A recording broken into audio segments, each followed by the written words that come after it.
మాట్లాడుతున్నారు లైవ్ ద్వారా చూద్దాం. సిబిఐ ఎంక్వైరీ అవసరం లేదు, సిబిఐ ఎంక్వైరీ వేస్తే అవినాష్ రెడ్డి బీజేపీ పార్టీకి పోతాడు అని సునీతమ్మకు చెప్పాడు జగన్మోహన్ రెడ్డి గారు. ఇది న్యాయమేనా? ఇది న్యాయమేనా? అమ్మా, ఇదే రాజశేఖర రెడ్డి బిడ్డ ఇదే జగన్మోహన్ రెడ్డి గారి కోసం 3200 కిలోమీటర్లు పాదయాత్ర చేసింది. ఆయన జైల్లో ఉంటే ఆయనను ఆయన పార్టీని నిలబెట్టడం కోసం. కానీ ఈ రోజు ఇదే షర్మిలమ్మ ఇదే రాజశేఖర రెడ్డి బిడ్డ ఇంత అన్యాయం జరుగుతుంది కాబట్టి వ్యతిరేకిస్తుంది. నేను రాజశేఖర రెడ్డి బిడ్డను, పులి కడుపున పులే పుడుతుంది, దేనికి భయపడేది కాదు రాజశేఖర రెడ్డి బిడ్డ. అన్యాయం జరుగుతుంటే సహిస్తూ చూస్తున్నది కూడా కాదు రాజశేఖర రెడ్డి బిడ్డ. ఆ రోజు అవసరం కాబట్టి పాదయాత్ర చేశాము, ఈ రోజు అన్యాయాన్ని అడ్డుకోవడం అవసరం కాబట్టి ఎదురు నిలబడింది రాజశేఖర రెడ్డి బిడ్డ. నేను చేసింది తప్ప? వివేకానంద రెడ్డి గారు ఎవరమ్మా? సొంత తమ్ముడు, రాజశేఖర రెడ్డి గారి సొంత తమ్ముడు. అలాంటి సొంత తమ్ముడిని 7 సార్లు గొడ్డలితో నరికి అంత మంచి మనిషిని, ఎంత మంచి మనిషి అంటే ఎవరైనా వివేకం సార్ మాకు పని ఉంది అని పోయి అడిగితే వాళ్ళని ఈయన బండిలోనే కూర్చోబెట్టుకొని ఆ కలెక్టర్ ఆఫీస్ వరకు తీసుకెళ్లి ఆ సమస్యను అక్కడికక్కడే పరిష్కరించేవాడు వివేకానంద రెడ్డి గారు. రికార్డులు చూస్తేనట, ఈయన ట్రైన్ టికెట్లు చూస్తేనట నెలలో 25 రోజుల పాటు ట్రైన్లలోనే తిరుగుతాడట. అంటే ఈ పని కోసం అక్కడికి, ఆ పని కోసం ఇంకొక చోటికి. అలాంటి ప్రజానాయకుడు వివేకానంద రెడ్డి గారు. భూతత్వం పెట్టుకుని వెతికినా అలాంటి వాడు దొరకడు ఈ రోజుల్లో. అంత మంచి నాయకుడిని చంపితే, మరి సొంత చిన్నాననే చంపితే జగన్మోహన్ రెడ్డి గారు ఏం చేశారమ్మా? 5 సంవత్సరాలుగా హత్య చేయించింది వీళ్ళు అని తెలిసి కూడా వాళ్ళ కాపాడమే కాకుండా ఇప్పుడు మళ్ళీ అదే అవినాష్ రెడ్డికి టికెట్ ఇచ్చారు. అంటే హత్య చేయించిన వాళ్ళే మళ్ళీ గెలవాలి, అధికారంతో తప్పించుకొని తిరగాలి, ఇలాంటి వాళ్ళే చట్టసభలకు వెళ్ళాలా? ఇది ఎక్కడి అన్యాయం? ఇది న్యాయం కాదని తెలిసే రాజశేఖర రెడ్డి బిడ్డ ఈరోజు ఎదురు నిలబడింది.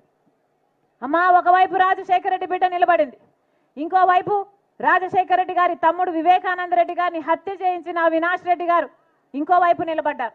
మీకు ఎంపీగా రాజశేఖర రెడ్డి బిడ్డ కావాలో, లేకపోతే మీకు ఎంపీగా రాజశేఖర రెడ్డి గారి తమ్ముడు వివేకానంద రెడ్డి గారిని హత్య చేయించిన అవినాష్ రెడ్డి గారు కావాలో మీరు నిర్ణయించుకోవాల్సిన సమయం వచ్చింది. ఒకవైపు న్యాయం ఉంది, ఇంకోవైపు నేరం ఉంది. ఒకవైపు ధర్మం ఉంది, ఇంకోవైపు డబ్బు అధికారం ఉంది. మీరు ఏ వైపు అమ్మా? మళ్ళీ చెప్తున్నాం ఈరోజు రాజశేఖర రెడ్డి బిడ్డ ధైర్యం చేసింది అంటే దానికి కారణం నాకు మీ మీదున్న నమ్మకం, నాకు నిజం మీదున్న నమ్మకం, నాకు న్యాయం మీదున్న నమ్మకం.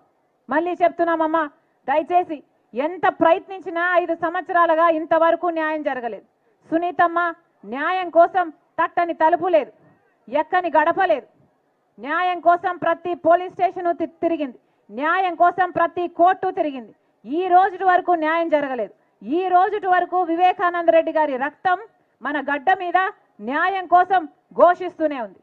అందుకే చెప్తున్నాం, రాజశేఖర రెడ్డి బిడ్డ, వివేకానంద రెడ్డి బిడ్డ ప్రజల కోర్టుకొచ్చారు, కనీసం ఇక్కడైనా న్యాయం జరుగుతుంది అని. మా కొంగు చాచి అక్కని, ప్రతి చెల్లిని, ప్రతి అన్నని, ప్రతి తమ్ముని న్యాయం చేయమని అడుగుతున్నారు వివేకానంద రెడ్డి బిడ్డ, రాజశేఖర రెడ్డి బిడ్డ. దయచేసి రాజశేఖర రెడ్డి బిడ్డను గెలిపించాలని, నేరాన్ని ఓడించాలని, న్యాయాన్ని గెలిపించాలని శిరస్సు వంచి చేతులు జోడించి మనస్ఫూర్తిగా ప్రార్థిస్తుంది రాజశేఖర రెడ్డి బిడ్డ. మీ ఎంపీగా నేను మీకు మాటిస్తున్నా, రాజశేఖర రెడ్డి గారు మీకు ఎలా సేవ చేశారో, వివేకానంద రెడ్డి గారు మీకు ఎలా అందుబాటులో ఉన్నారో, మీ ఎంపీగా నన్ను గెలిపించండి, నేను కూడా మీకు అలా సేవ చేస్తా, అంత అందుబాటులో ఉంటా. రాజశేఖర రెడ్డి బిడ్డను గెలిపించండి. ఈ రాజశేఖర రెడ్డి బిడ్డ మీ బిడ్డ అవుతుంది, మీ బలం అవుతుంది, మీ బాధ్యతను తన భుజాన వేసుకుంటుంది. మీరు ఎప్పుడు పిలిస్తే అప్పుడు పలుకుతుంది. మీరు ఆశీర్వదించండి, రాజశేఖర రెడ్డి బిడ్డను గెలిపించండి. మీ బిడ్డగా నేను ఇక్కడే బతుకుతా, ఈ గడ్డ బిడ్డలకే నా జీవితాన్ని అంకితం చేస్తా. మనస్ఫూర్తిగా ఆశీర్వదించండి, న్యాయాన్ని గెలిపించండి, వివేకానంద రెడ్డి గారికి న్యాయం చేయండి. అన్న ఆశీర్వదించండి, అన్న ఆశీర్వదించండి, అమ్మ ఆశీర్వదించండి. హస్తం గుర్తుకే అమ్మ, గుర్తు చాలా ముఖ్యం.